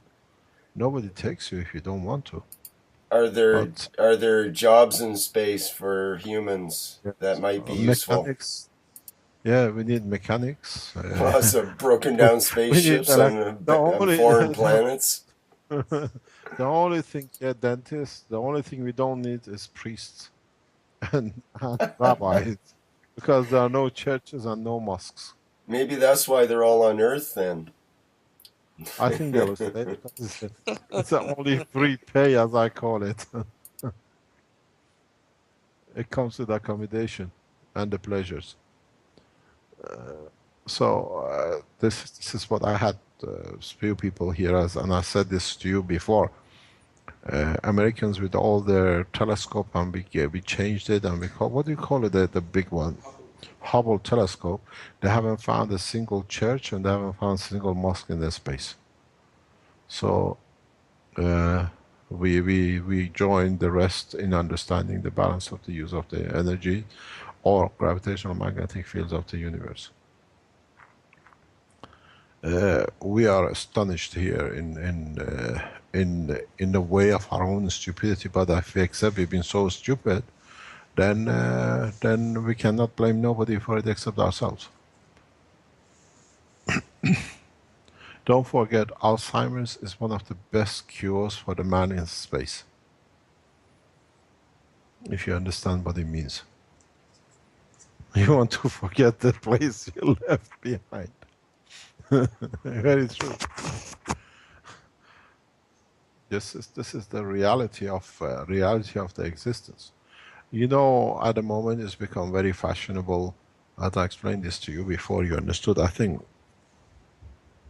the person and the family I'm talking about most probably listen to this program in the coming days or weeks, because I know she's very active around listening to work around the work of the foundation. It's become fashionable that the children travel to different nations for economical prosperity, and it's so good because the life they lived was not so comfortable, and they become successful. And one of the things of the success is we take our parents with us. They go back to their own nation and they bring the parents, and then after 5 or 10 years, all of them complain about things. I think my dad has got Alzheimer's. I think my mom has got Alzheimer's. Ask yourself one question. What have you done? It's so bad that you uproot them from where they lived, their love, their life was. And the only way to escape from it is to forget it. And then you call it Alzheimer's. So Alzheimer's will be the best cure for man in space.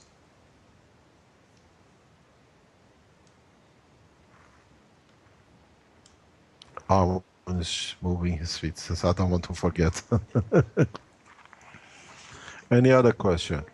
There's a few questions in the live stream. One of them was a little bit further back, but it says, if walking creates a proper vibration transmitted to the bones, is running accelerating this process? Pardon? If walking creates the proper vibrations transmitted to the bones, is running accelerating the process? I don't understand. If running? Yeah, is running. So if walking does that, if you run, does it do it faster? Not really, but in a way it clears the system. But do you know, I laugh at the people who run. For me, it's a joke. I see a lot of people going for a morning run, fantastic. It's the best exercise. But have you seen where they run? Next to the motorways, next to the heavy roads, full of exhaust. That's right, exactly. I see the same thing. If you want to take in heavy metals deep into your body, that's a great way to do it. So, is it helping the bone to go, or is it helping to absorb more poisons in?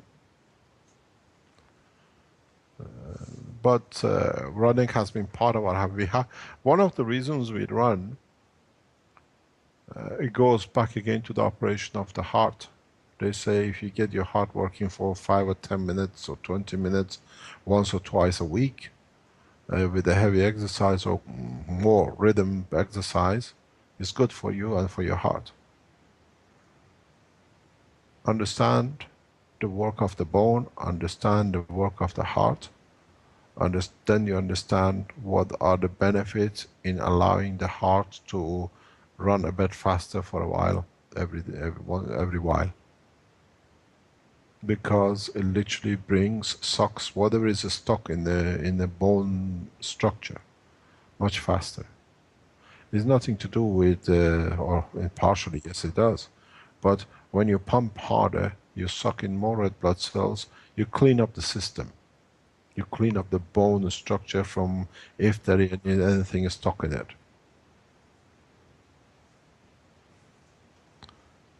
Or we call it lazy cells. Any other question? There was one from Curl Lee, and it is there any bad guys in the universe? Yes, called human beings. The man who comes here and puts arsenic and poison in the paper to kill a man, yes. To kill a child. Well, believe it or not, they actually spray the forests here in Canada with poisonous not only pesticides, but the fertilizers are actually laced with heavy metals and poison from the petrochemical industry, the leftovers. And so that is where the paper comes from. It already has poisons in it, in a sense. Maybe you got a bad batch. Maybe it got sent from maybe the paper got sent from Canada. Have you considered that at all? Maybe they love me. You know that the Canadians love me. They send me everything. I like your maple leaf and maple syrup, but have you imagined what happens to your maple syrup if they're poisoning it this way? I know it tastes different now than it has 20 years ago, for sure. My uncle has a large maple syrup forest, and I sampled his syrup for a long time, and I get the syrup from Quebec and Ontario, which is nearby provinces, and it's nowhere near as good. It's way more polluted, or it's now more acidic. The forests are turning acidic, and that changes the sap itself as well, and the syrup.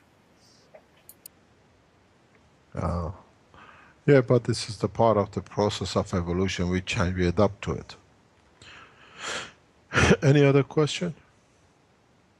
One more, which is from AUG on live stream, and that is the spaceship also a healing center? And I think we've answered that. We do both. We kill you and we heal you. Depends on your intentions. You kill yourself if you are in the wrong place, wrong move. You. One of the things the man will find out in the space, he'll punish himself. And then after he punishes himself, he finds out, oh God, what did I do this to myself? So it starts correcting itself. At the beginning it'll be mayhem, but don't forget the space travel at the moment with a what I call a fairy tale of swinging like a feather, weightlessness. It's a fantasy world at the moment. It's not the way the universe works. These kind of man will come very soon to understand how to be able to be good for himself, to benefit himself in a better way than actually needs to be done. It's when you create comfort a lot of line of thinking will disappear. It's just that putting man in that condition. I always say, if you're going on a holiday, don't go for 2 weeks. If you go on a holiday, go for 4 weeks. Because the first week you're still getting stressed out. Second week you're getting stressed that the week is gonna have to go back to work after 2 weeks. But if you go for 4 weeks, it's a long time to go. You go back fresh and you'll work fresh. The space will be the same. You're going on a lifetime holiday. There are no factories, there are no washing dishes. There is nothing, it's just to enjoy the space and time and be helpful and serve the others. And I think the first experiment of this, the result of it, I was explaining to Arman just before we come up for this session. I said to him, find peace. Become at peace with yourself. Because we saw the performance of the reactors, not the end results, but the way it performed, the way it changed, the way it went on a halt. Because the end result is more or less the same. We looked at the process. During the Marcos time, you saw a good drop in the persistence, because Marco is always at peace. He's very inwardly and outwardly at peace. But Arman, as we say, an old say, I say, I laugh for you not to see my pains. He tries to control a lot of things. So it shows, it reflects his control on the reactor. So for two of them to work in harmony, to be able to carry on with the future test, which you'll be shocked when it comes open, a new type of systems are getting set up by them. We need the two to be at peace and in harmony with each other. I can't ask Marco to get angry again and just be nervous and stressed. I have to help Arman to reach Marco's level. So that brings me to the next question, Mr. Keshe, which is there humans from Earth's future, or sorry, Earth's past in space?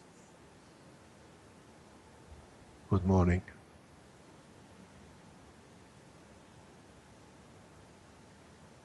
You think we have left you alone?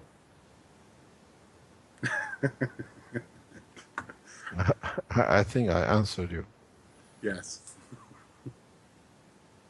If man thinks they've been left alone and he's been there, and go back to what I said very, very earlier on in the talks, we will play the full life history of a man in front of the man to be ashamed of what they've done in the past and enjoy what others have done for them. You got to understand something very strange.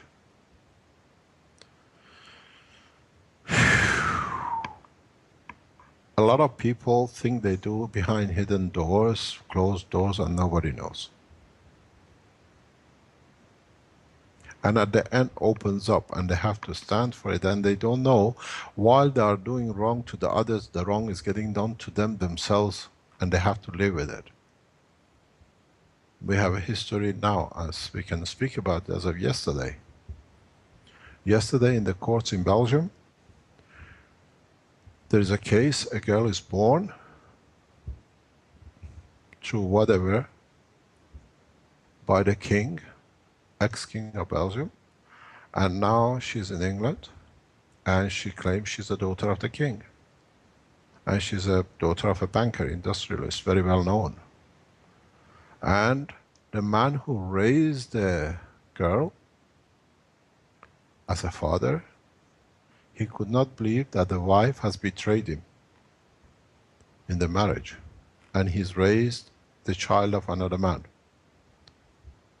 So, with his correctness and his pain, the industrialist gave a blood test for DNA to prove to himself and to the request of the daughter he loves so much that she's not her daughter, she's not his daughter.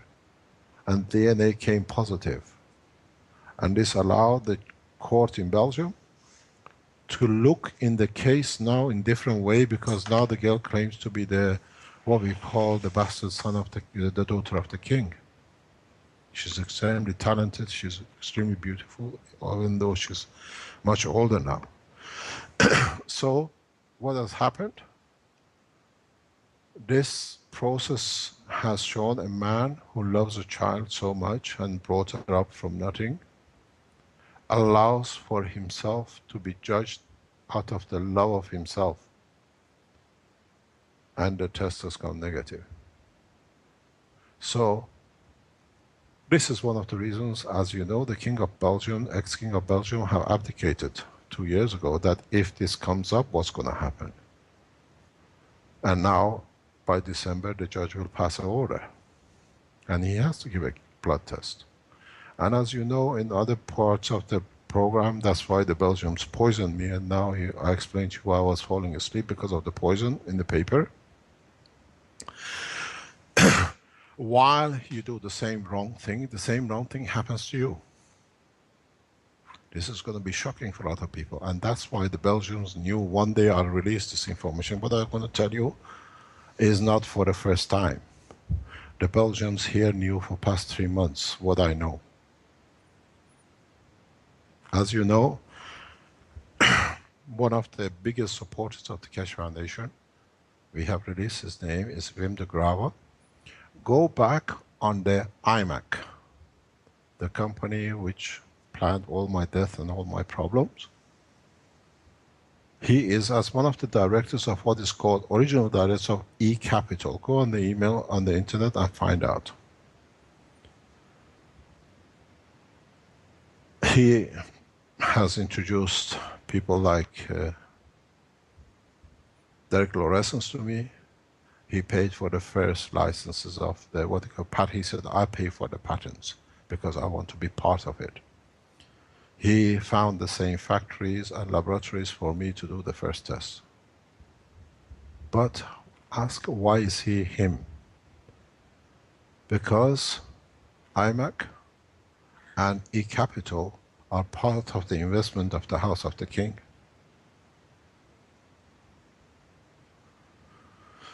So the son is put to look after daddy's wealth in a hidden way. But you have to understand the way the life works.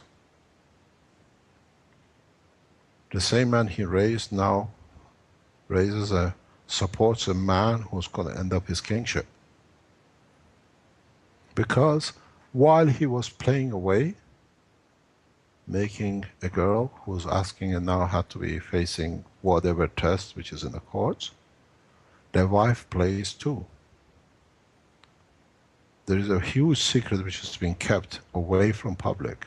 And now I tell you what the Belgians know and why they planned my death. Through DNA, if the king gives DNA, kings always have bastard children because they are there, and the most beautiful women in the world love to have a child from a king. But the queens play the same game.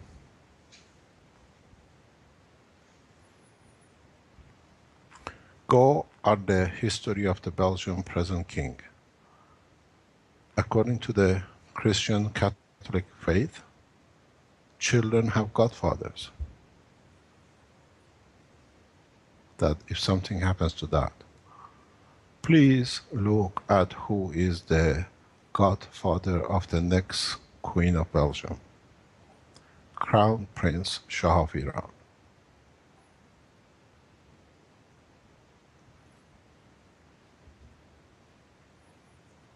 The present Shah of Iran is the godfather to the Crown Prince, future Queen of Belgium. Now guess, by the Catholic process, you appoint your brother to be the godfather. Ask the question yourselves. Iran already has a king on the throne as a king of Belgium. I think I answered. Now you know why they plan our death and our killing. And this has to be clarified for the Iranians. And as I explained to you in a hidden way last time, Hitler went round killing the gays and the Jews because he came from the same. And now the same thing happened to the Iranians in Europe because trying to cover the track. So when the king gives the blood, Ex-king has to give the blood too, to confirm this rumor is not correct. So, in fact, the Shah of Iran is enthroned in the Kingdom of Belgium. Now you know why the Belgians have been so busy. I think it's the right of the Iranians, as much as the king is giving the blood, the ex-king, the present king, gives the blood too. Don't forget, the ex-queen of Belgium was the mistress of the Shah of Iran. Ex-Shah of Iran.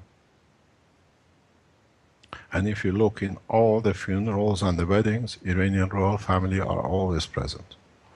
The ex-Iranian royal family. So, would it be a criminality in the space as much as is on Earth? Tonight, a lot of people will not sleep in Belgium. You have a king, by allegations or by the truth, is an Iranian prince, Iranian king. And he's doing everything to damage the Iranians that his brother can come into power, the Crown Prince Shah of Iran. Now you know why they plan to kill us. They were hoping that this will never come out.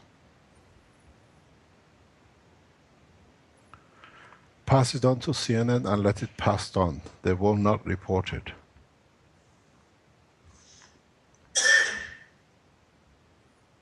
In a way, the second Henri, the Prince Henri, should be the king. And in a way, ask the Belgians what is in Belgium in respect to the prince and the books and the papers which has been published in the past 3 years. His behavior, his sexual behavior, and his children. And then you find out a father who abuses other children would not have mercy on his own children, which are not his. Now you know why Belgium has put us on exile. Because they knew, we discussed this all the time in the house, because don't forget,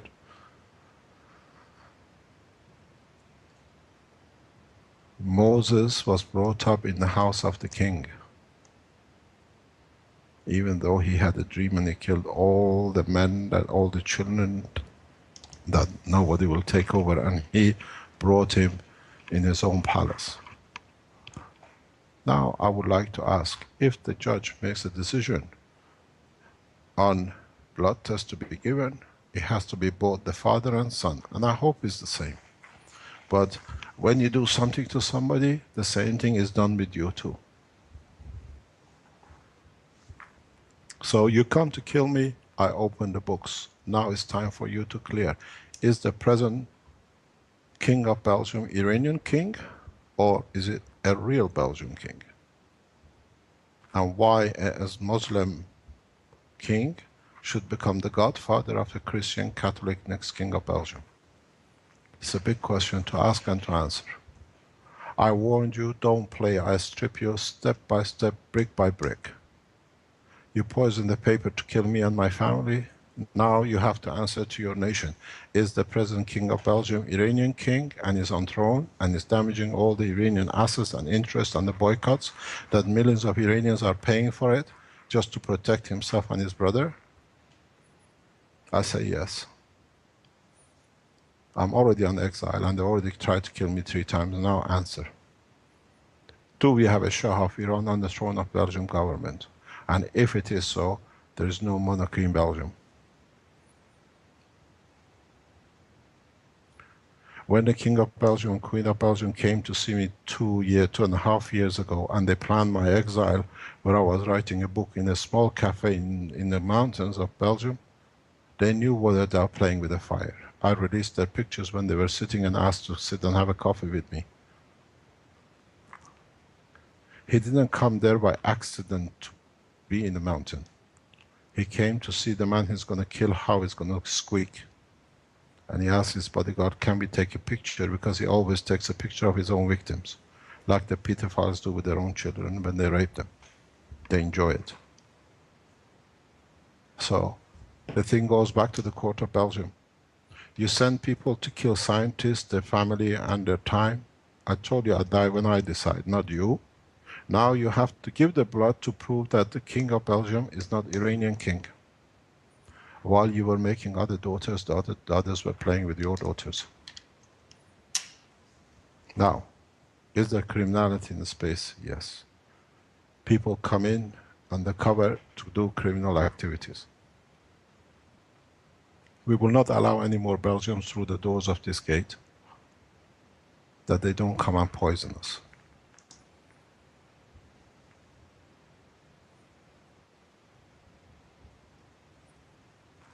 Any other question? Give this tape to the CNN and to the news, world news. They won't broadcast it because they are paid by the paymasters of the same.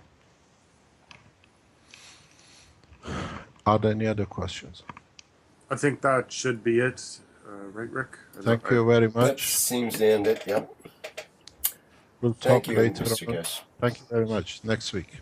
Thank you indeed. Bye-bye. Thank you, Mr. Keshe. Bye. Thank you. Bye. Okay, and that ends the 8th Keshe Health Teaching Workshop. Thank you everybody for attending, and we'll see you again next week.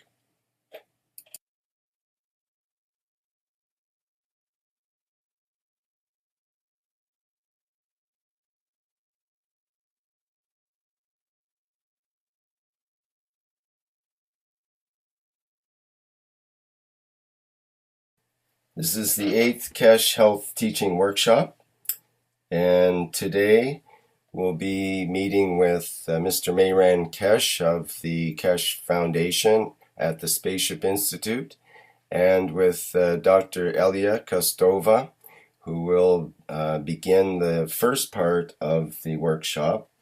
And part 1 will be called The Structure of Bone Marrow.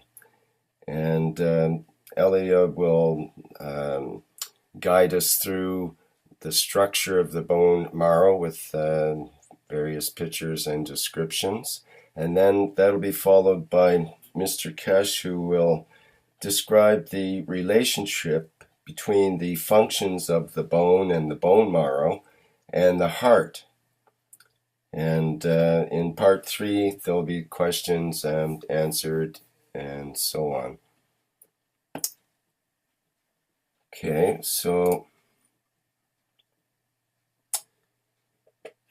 let me carry on here and do the opening pictures. There you see the 8th workshop.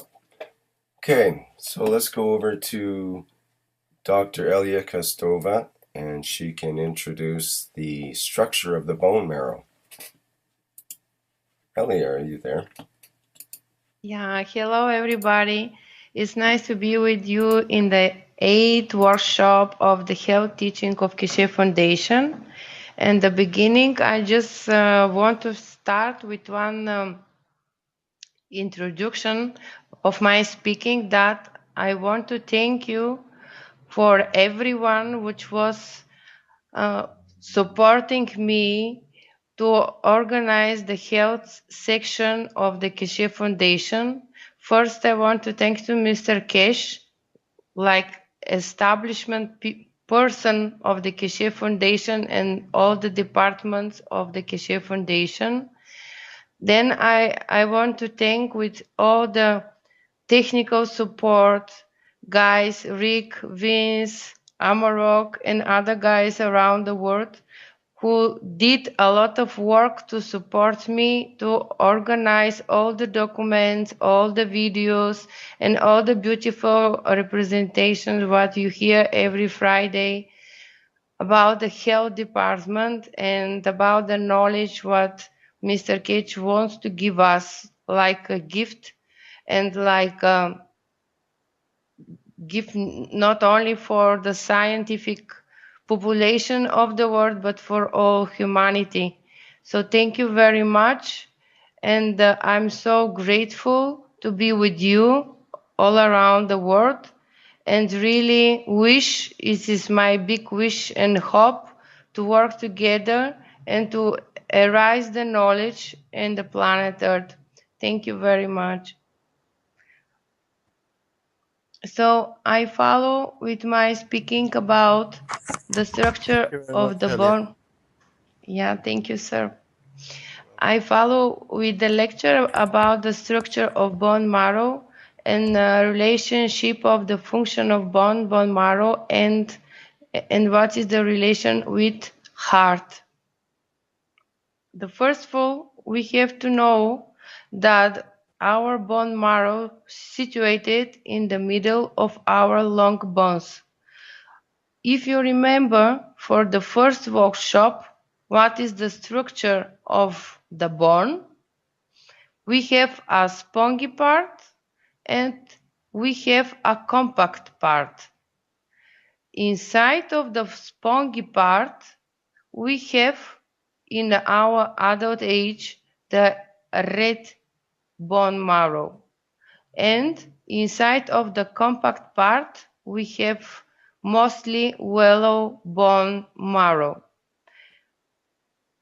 The structure of the spongy part, if you remember, is like net of little tubercular net. Inside of that net, they form cavities, and inside of that cavities is situated the red bone marrow. You are able to see on the left side of the picture. This is the bone.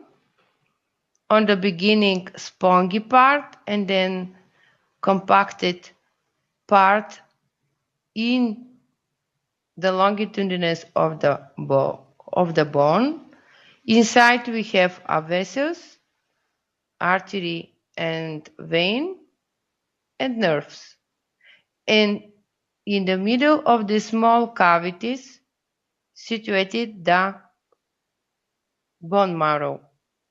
So on your right side you see again the structure of the bone, how the bone have spongy part, cavity, and inside of that cavity, this is the bone marrow. Okay, then we go to the next picture.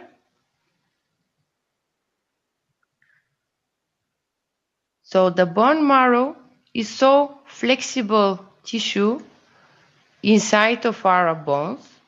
We have red and yellow bone marrow. The red one in that picture is visible for you, that is in periphery, and the yellow bone marrow is inside, like a nucleus. Bone marrow produces approximately 500 billion blood cells every day. Every day you have new 500 billion blood cells. That blood cells, they support your circulation and your lymphatic system. What mean the bone marrow related with circulation and with your immune system. When we born, from the beginning, we have only red bone marrow. And then, during our maturity, we start to transform. Hemopoiesis start with one main stem cell. That main stem cell we call pluripotential. It's because have a lot of functions inside of that stem cells. That is the mother cells. We start from one, then that one divert to the two main cells. These two main cells is for myeloid order and for lymphoid order. From myeloid order we get all the cells what we call erythrocytes and granulocytes. And for lymphoid order, we get all the lymphocytes. Actually, the bone marrow produces erythrocytes, granulocytes, monocytes, platelets, and B lymphocytes. Supply stem cells for lymphocyte production in thymus and spleen, and store iron. In bone marrow, we get only B lymphocytes. Thymus convert the main stem cells to the T lymphocytes. So again, in function of the circulation, we see that the thymus is converter of the function of the cells. Is the same how we spoke in the previous workshop that thymus is the conversion of the plasma packages. In nature, you see again the same function of the thymus. So, the red bone marrow to the yellow one. So, the adult person have mostly yellow bone marrow, and only in spongy part of the bones still exists the red bone marrow. Okay. Then I want to show you the next one picture. This is the embryology of the bone marrow. So, first, hemopoiesis is formed during the walk sac of our embryology state. This is the 3rd week of our development. Sorry. And then, when we reach the 6th week, we start to produce the blood cells also inside of liver and spleen up to the 7th month. And then we have producing of the blood cells in liver, spleen, and bone marrow. On that stage, we already have a red bone marrow and yellow one bone marrow. So, in red bone marrow, we produce a blood cells. In yellow, we produce a fat cells. If you remember of the previous talk of Mr. Keshe, how he explained the meaning of the fat cells and how the fat cells related with emotional part of brain. Just keep that in mind. Okay, then we go to the next slide. Next slide give you how start the hemopoiesis.